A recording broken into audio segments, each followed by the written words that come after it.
Hello सजिटर्स, welcome to गुरु माँ Hindi tarot. और ये रीडिंग है 23 जुलाई से लेके 29 जुलाई तक की। तो चलिए आगे बढ़ते हैं और देखते हैं क्या मैसेजेस हैं आपके लिए। Messages for Sagittarius.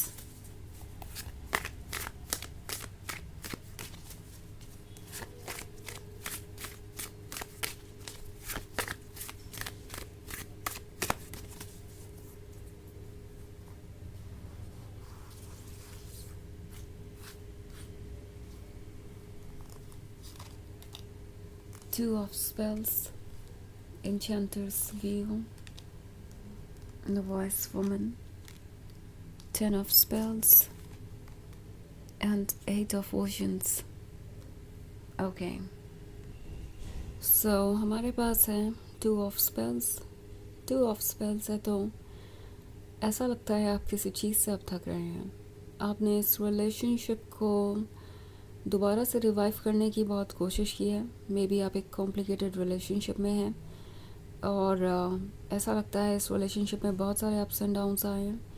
May be आपका ब्रेकअप भी कई बार हुआ है और छोटी छोटी बातों में आर्ग्यूमेंट हो जाती है आप दोनों के बीच, या कोई भी चीज़ एक तरीके से क्लियर नहीं है फ्यूचर के बारे में। एंड आप लगातार कोशिश कर रहे हैं कि कुछ बदले। आप उनके और अपने बीच एक बैलेंस बनाने की कोशिश करते हैं। आप कोशिश करते हैं कि वो आपके पर्सपेक्टिव को समझे, आप उनके पर्सपेक्टिव को समझे। आप चाहते हैं कि वो कमिटमेंट दे, फ्यूचर के बारे में सोचे, पर कुछ भी वर्क नहीं कर रहा। एंड टैरो आपको कह रहा है कि अगर ये वर्क नहीं कर रहा तो इस पे और टाइम मत वेस्ट कीजिए, बिकॉज द एन्चेंटर्स व्हील है। एन्चेंटर्स व्हील के होने का मतलब है कुछ या तो अभी रिसेंटली आपके रिलेशनशिप में हुआ है या इस वीक में हो सकता है, जो आपके लिए आंखें खोलने वाला होगा, जो आपको ये दिखाएगा कि आपके इतने एफर्ट करने के बाद भी कोई चीज़ों को टेकन फॉर ग्रांटेड ले रहा है, कोई सीरियस नहीं है फ्यूचर को लेके इस रिलेशनशिप के। एंड मोस्ट इम्पॉर्टेंटली आपके प्रति जजमेंटल है। उनके अपने ओपिनियंस ठीक है, मगर आपके ओपिनियंस को वो पूरी तरीके से इग्नोर कर रहे हैं। एंड टैरो आपसे कह रहा है कि आप ये डिज़र्व नहीं करते और आप ये सह भी नहीं पाएंगे। इट्स लाइक आपका जो इमोशनल बॉन्ड है इनके साथ, वो आपको बार बार सोचने में मजबूर कर रहा है कि क्या आप इस रिलेशनशिप को छोड़ सकते हैं। आप इसे जीवित रखने के तरह तरह से कोशिशें कर रहे हैं, बट द थिंग इज़ कि ये रिलेशनशिप अब आपके कंट्रोल से बाहर होता जा रहा है। आप एक थ्रेशोल्ड तक पहुंच गए हैं। एंड अगर आप किसी तरीके से चीज़ों को इग्नोर करके, आंखें बंद करके भी आगे बढ़ना चाहें, तो भी ऐसे साइंस आपके रास्ते में आते रहेंगे कि आपके लिए इस रिलेशनशिप को कंटिन्यू करना बहुत मुश्किल हो जाएगा। बिकॉज आप है द वॉइस वुमन। आपके अपने थॉट्स हैं, आपके अपने आइडियाज़ हैं, अपने ड्रीम्स हैं। आप देख सकते हैं ट्रुथ को। एंड वॉइस वुमन होना एक अच्छी बात है। एंड टैरो आपसे कह रहा है कि अगर आप वॉइस वुमन हैं तो इस वॉइस वुमन की बात को सुनिए, बजाय सिर्फ और सिर्फ इमोशंस से गाइड होने के।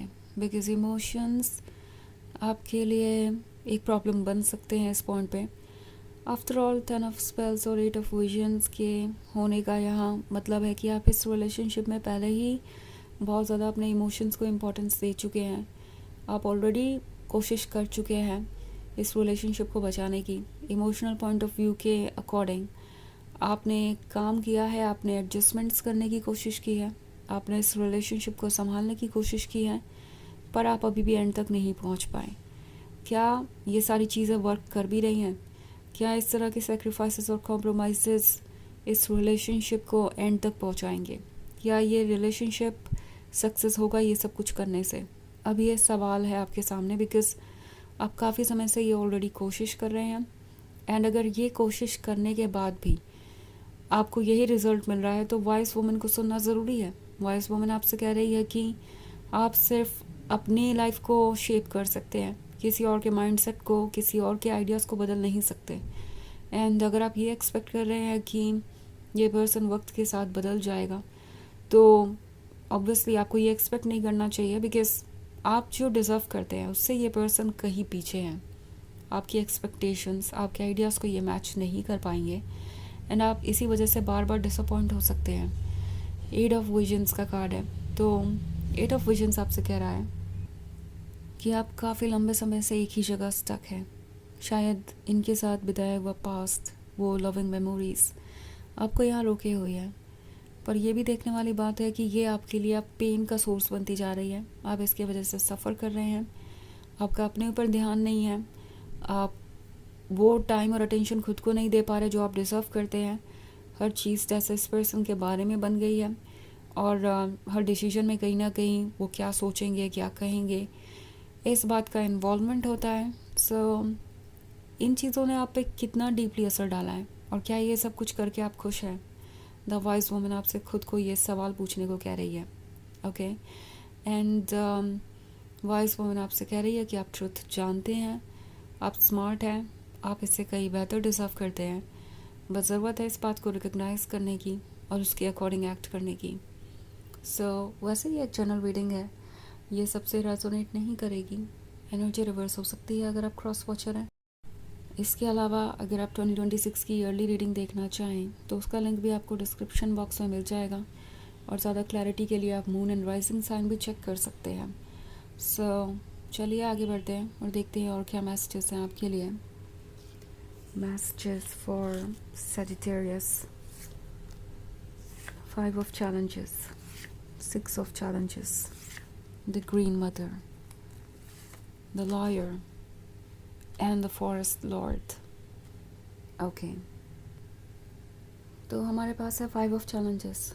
5 ऑफ चैलेंजेस के होने का मतलब है कि आप पूरी तरीके से प्रिपेयर्ड हैं नेक्स्ट फेज़ को फेस करने के लिए। आपने बहुत कुछ लर्न किया है अपने पास्ट में, आप इस रिलेशनशिप के पैटर्न्स देख चुके हैं, आपके पास सारी इन्फॉर्मेशन है, आपके पास एक बहुत स्ट्रॉन्ग इंट्यूशन है।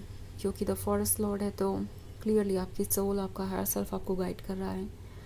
आप फ़िलहाल थोड़े से परेशान हो सकते हैं और डाउटफुल हो सकते हैं कि इस रिलेशनशिप को छोड़ने के बाद आप किस तरीके से आगे बढ़ेंगे और क्या आपको दोबारा कभी प्यार होगा किसी और से, क्या आप खुश रह पाएंगे, या फिर क्या आप अपने इमोशंस को संभाल पाएंगे, या आप वापस इनके पास चले आएंगे।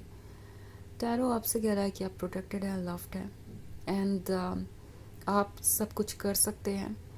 ऑल्सो 5 ऑफ चैलेंजेस आपसे कह रहा है कि इश्यूज़ को जड़ से ठीक करना ज़रूरी है और उनके जड़ से ठीक होने का मतलब है कि प्रॉब्लम को ही रिमूव करना होगा। सो 6 ऑफ चैलेंजेस के यहाँ होने का मतलब है आप ऑलरेडी टायर्ड हैं, आप हर्ट हैं, आप जानते हैं कि प्रॉब्लम्स क्या हैं एंड अब आप पे डिपेंड करता है कि आप आगे कैसे बढ़ना चाहते हैं। बट द लॉयर का कार्ड है तो टैरो आपसे कह रहा है कि आप इस पर्सन को ट्रस्ट नहीं कर सकते, इनकी एनर्जीज बहुत अच्छी नहीं है, आप टॉक्सिक रिलेशनशिप में हो सकते हैं और आगे भी ये चीज़ आपको हर्ट कर सकती है। बट अगर आप खुद को प्रायोरिटी बनाएं और खुद के बारे में सोचें तो ये आखिरी बार होगा जब आप हर्ट हो रहे होंगे एंड आपको हर्ट करने वाले की पावर इसके बाद ख़त्म हो जाएगी। सो द ग्रीन मदर का कार्ड है, आपकी सोल, आपका हायर सेल्फ, आपका डिवाइन मैस्कुलिन या यूनिवर्स, आप किसी भी तरीके से कॉल कर सकते हैं इस एनर्जी को, वो आपको प्रोटेक्ट कर रही है एंड ट्रस्ट रखिए यूनिवर्स पे, अपने आप को चूज़ कीजिए। रास्ता कितना भी डिफ़िकल्ट लगे ये टेम्प्रोरी है और ये कट ही जाएगा। सो चलिए आगे बढ़ते हैं, देखते हैं आपके लिए ऑरेकल मैसेज क्या है।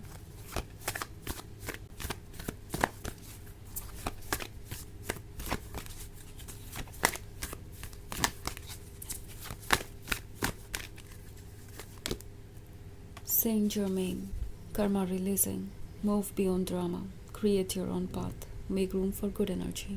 Okay. तो ये कार्ड काफ़ी मैच कर रहा है इस रीडिंग से। ये कार्ड आपको कह रहा है कि ड्रामा से ऊपर उठ के देखिए। ये पर्सन बार बार आपके लाइफ में आकर कोई ना कोई ड्रामा क्रिएट करता रहेगा, आपकी एनर्जी ड्रेन करता रहेगा, आपको कंफ्यूज करता रहेगा एंड आपको इसी सिचुएशन में रोके रखेगा। सो अच्छा होगा कि आप अपना खुद का पाथ क्रिएट करें, गुड एनर्जी के लिए रूम बनाएं, नेगेटिविटी को अपने लाइफ से निकाल कर। ओके, सो ये है रीडिंग इस वीक की। आई होप आपको अच्छी लगी होगी। Thanks for watching, till next video, bye.